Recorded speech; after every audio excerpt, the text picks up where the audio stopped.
On Christmas Day 2009, someone walked into the Queen Vic pub on Albert Square and beat a man to death.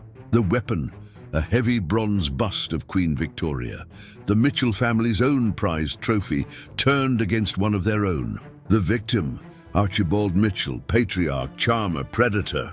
The suspects, almost everyone in Walford had a reason to want him dead. This is the story of how one man manipulated, abused, and corrupted everything he touched, and how, in the end, Albert Square decided it had had enough. This is the rise and fall of Archie Mitchell.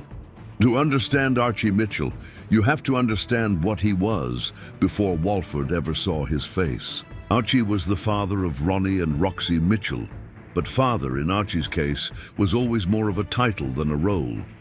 He was a controlling, domineering presence who treated his daughters not as people to be loved, but as extensions of his own ego. Ronnie, the eldest, bore the worst of it. When Ronnie fell pregnant as a teenager, Archie didn't support her. He pressured her, manipulated her into giving up her baby girl for adoption. He told her it was for the best. He told her she had no choice, and then he spent the next 2 decades telling Ronnie that her baby had died as an infant, keeping her trapped in permanent grief. Roxy, meanwhile, grew up in her father's orbit in a different way, charmed by him, blinded to who he really was for far longer than Ronnie ever was. Archie had a gift for making people see only what he wanted them to see. But that baby Ronnie gave up. She didn't die. She grew up and she was coming to Walford. Archie Mitchell arrived on Albert Square in 2008, and he arrived like a man with nothing to hide. He was played by Larry Lamb, and Lamb brought something genuinely frightening to the role: warmth. Archie wasn't your standard soap villain. He didn't sneer, he didn't lurk. He laughed, he flattered, he bought rounds. He was exactly the kind of man you'd trust before you knew better. And his primary target was Peggy Mitchell, played by the irreplaceable Barbara Windsor. Peggy was the queen of the Vic, the beating heart of the Mitchell dynasty. She had survived Phil's addiction, Grant's violence, and more heartbreak than most people could endure. And Archie, who had known her for years and understood exactly what she needed to hear, came back into her life at precisely the right moment. He proposed, she accepted. The Queen Vic had a new king. What Peggy didn't know, what almost nobody knew, was that everything Archie was building in Walford was constructed on a foundation of buried secrets. And the moment those secrets started surfacing, he would do absolutely anything to keep them down. While Archie was embedding himself in Walford life, a young woman arrived on the square who threatened to bring his entire world down. Her name was Danielle Jones, played by Lauren Crace. She was shy, eager to belong, and carrying a secret that would change everything. Danielle was Ronnie Mitchell's daughter, the baby Archie had forced Ronnie to give up and lied about for decades. Danielle got close to Ronnie. She tried, repeatedly and desperately, to tell her the truth. And every time she came close, Archie blocked her. He recognized her instantly, and he understood what the truth would cost him with Ronnie and Peggy. He threatened Danielle quietly, telling her Ronnie would never believe her, isolating the girl and breaking her spirit. It all culminated on April 2nd, 2009, Archie and Peggy's wedding day. At the wedding reception, Danielle finally blurted out the truth to Ronnie. Told me what? That you're my mother! But Archie manipulated the situation, causing Ronnie to cruelly reject her. Moments later, Ronnie found the proof that Danielle was telling the truth. She ran out into the square to find her daughter, but it was too late. Blinded by tears, Danielle stepped into the road and was struck by a car driven by Janine Butcher, dying in a devastated Ronnie's arms.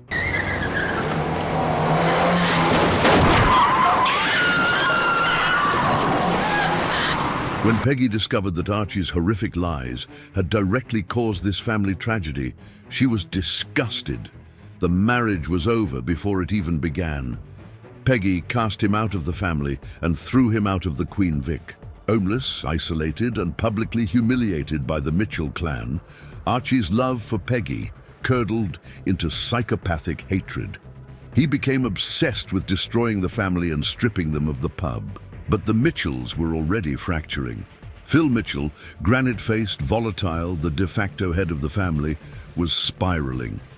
Rather than try to confront Phil head-on, Archie worked around him. He undermined Phil's authority quietly, preying on his vulnerabilities and waiting for the family to hit financial trouble. When Sam Mitchell returned to Walford that autumn, she was a woman on the run, wanted by the police for her historical role in the murder of Den Watts. Archie Mitchell paid Sam Mitchell's bail money in 2009 as a calculated move to force his way back into Peggy's life. But the family quickly rejected his terms and threw the money back in his face. In retaliation for the slight, a vindictive Archie manipulated the impressionable Sam into skipping bail and fleeing the country, which triggered a massive financial penalty for the Mitchell family. This devastating financial blow ultimately threw them into severe debt, allowing Archie to execute his ultimate revenge and seize ownership of the Queen Victoria pub. The devastating move worked flawlessly. By forcing Sam to abscond, the Mitchells completely forfeited their massive bail money, draining Phil's financial resources and leaving the family completely exposed. Desperate for cash, Phil took out a high-stakes loan from his stepson, Ian Beale, securing the loan against the legal deeds of the pub. Where Archie saw a crack in the Mitchell armor, he exploited it. His goal was ultimate power over the family that rejected him. To fully execute his revenge, Archie turned to the one person in Walford who was as calculated and self-serving as he was, Janine Butcher, played by Charlie Brooks. Ironically, Janine was the woman who had driven the car that killed Danielle. But Archie didn't care about past trauma. He only cared about utility. Archie and Janine became lovers, entering a transactional partnership fueled by mutual greed. The trap they laid for the Mitchells relied on a brutal piece of leverage. Phil Mitchell had been forced to secure his loan from Ian Beale against the legal deeds of the Queen Vic. Archie wanted those deeds, but Ian initially refused to sell them. That is when Archie deployed Janine. In a classic sordid setup, Janine seduced Ian Beale and caught the entire encounter on a hidden camera. Armed with a literal sex tape, Archie blackmailed Ian, threatening to expose the footage to Ian's wife unless he signed the pub's deeds over to him. Terrified of the fallout, Ian broke, giving Archie total legal control over the Mitchell empire. On Christmas Eve 2009, Archie finally pulled the trap shut. Armed with the deeds, he legally seized ownership of the Queen Vic. In a moment of pure psychological torture, he evicted Peggy, Phil, and the entire Mitchell family onto the freezing streets on Christmas Eve, replacing Peggy's iconic name above the door with his own. The woman who was that pub found herself outmaneuvered and humiliated by the man she had once trusted. Archie had won. He had his throne. But a throne built on betrayal is never stable. Archie's final days weren't just defined by financial greed, but by a sickening escalation of his predatory behavior. Behind closed doors, Archie had targeted Stacey Slater, a vulnerable young woman struggling severely with her mental health. In a horrific abuse of power, Archie sexually assaulted her, believing his new status as King of the Vic made him completely untouchable. Meanwhile, his alliance with Janine was also imploding. On Christmas Day, Archie discovered that Janine had been secretly plotting with her boyfriend, Ryan Malloy, to swindle his newly acquired wealth.